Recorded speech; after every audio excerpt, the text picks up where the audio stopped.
Luke. Chapter 15. Now all the tax collectors and sinners were coming close to him to hear him. The Pharisees and the scribes murmured, saying, "This man welcomes sinners and eats with them." He told them this parable.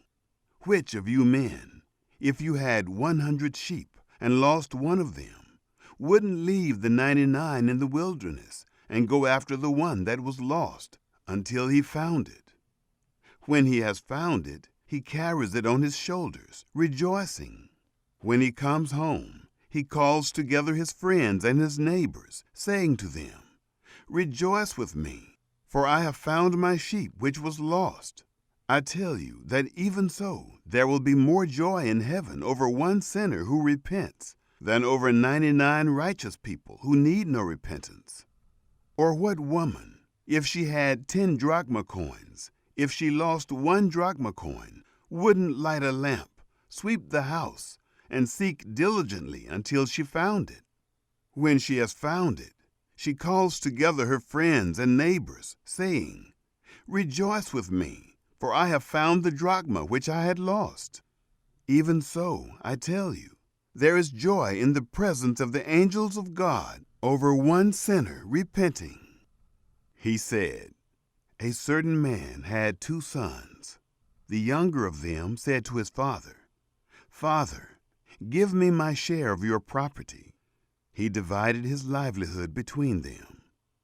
Not many days after, the younger son gathered all of this together and traveled into a far country.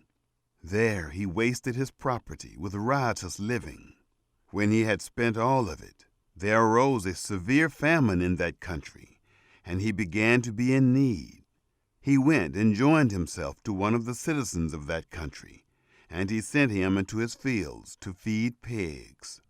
He wanted to fill his belly with the husks that the pigs ate, but no one gave him any. But when he came to himself, he said, 'How many hired servants of my father's have bread enough to spare, and I'm dying with hunger? I will get up and go to my father, and will tell him, Father, I have sinned against heaven and in your sight. I am no more worthy to be called your son. Make me as one of your hired servants.' He arose and came to his father.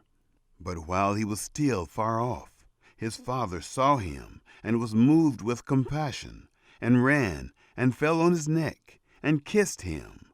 The son said to him, 'Father, I have sinned against heaven and in your sight. I am no longer worthy to be called your son.' But the father said to his servants, 'Bring out the best robe and put it on him. Put a ring on his hand and sandals on his feet. Bring the fattened calf, kill it, and let's eat and celebrate.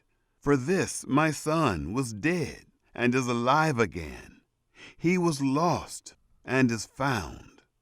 Then they began to celebrate. Now his elder son was in the field. As he came near to the house, he heard music and dancing. He called one of the servants to him and asked what was going on.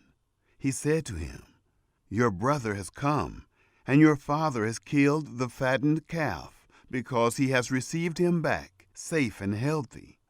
But he was angry and would not go in. Therefore his father came out and begged him. But he answered his father, 'Behold, these many years I have served you, and I never disobeyed a commandment of yours. But you never gave me a goat that I might celebrate with my friends. But when this your son came, who has devoured your living with prostitutes, you killed the fattened calf for him.' He said to him, 'Son, you are always with me, and all that is mine is yours. But it was appropriate to celebrate and be glad, for this your brother was dead and is alive again. He was lost and is found.'